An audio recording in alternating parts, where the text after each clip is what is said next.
गुरु गोरखनाथ एक ऐसे देवता हैं जो हमारे बीच रहे और जिनकी अनुकंपा के बीच लोगों के जीवन में परिवर्तन आए। गुरु गोरखनाथ, मच्छिंद्रनाथ, बालकनाथ, ऐसे बहुत सारे हुए। और आज की डेट में भी महंत योगी आदित्यनाथ जी, जो इस समय उत्तर प्रदेश के मुख्यमंत्री हैं, वे भी गोरखापंथी से ही आते हैं।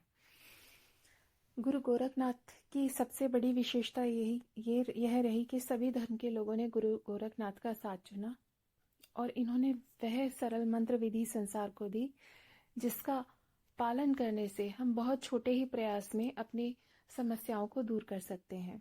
जैसे कि बहुत सारे इस प्रकार के मंत्र दिए, जैसे कि बुखार झाड़ने का मंत्र, जुकाम झाड़ने का मंत्र और बड़ी बड़ी बीमारियों को झाड़ने का मंत्र, कान झाड़ने का मंत्र, माइग्रेन झाड़ने का मंत्र, ये सब कुछ गुरु गोरखनाथ की ही विद्याओं से आता है। और गुरु गोरखनाथ के एक प्रसिद्ध शिष्य भी हुए हैं, भृतहरि राजा। उनसे के भी संबंध में यही कहा जाता है कि बहुत ही विद्वान थे और जब वो इस ओर आए तो उन्होंने अपनी साधना शक्ति से बहुत कुछ कर दिया। गोरखनाथ पंथ की उपासना पद्धति में ध्यान, जप और थोड़ा सा ये हठ धर्मिता भी आती है, जिसे कहते हैं हठ योग उपासना।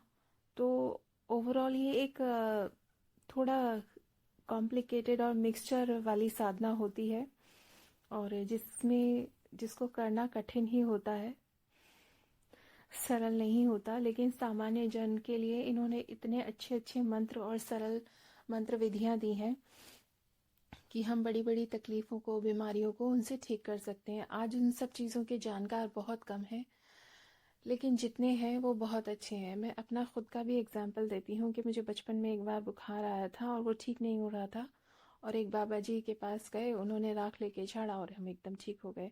वो गोरख पंथ के ही मंत्र से झाड़ा था।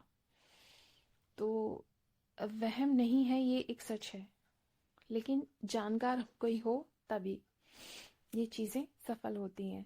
हम स्वयं भी इन चीज़ों को सिद्ध कर सकते हैं, लेकिन हमेशा किसी गुरु के मार्गदर्शन में ही ये साधना की जाए तो सफल होती हैं और अच्छा लाभ देती हैं। अपने आप से हमें इंटरनेट वगैरह पर भी ज़्यादा सही इन गोरख भगवान के मंत्रों की जानकारी नहीं है।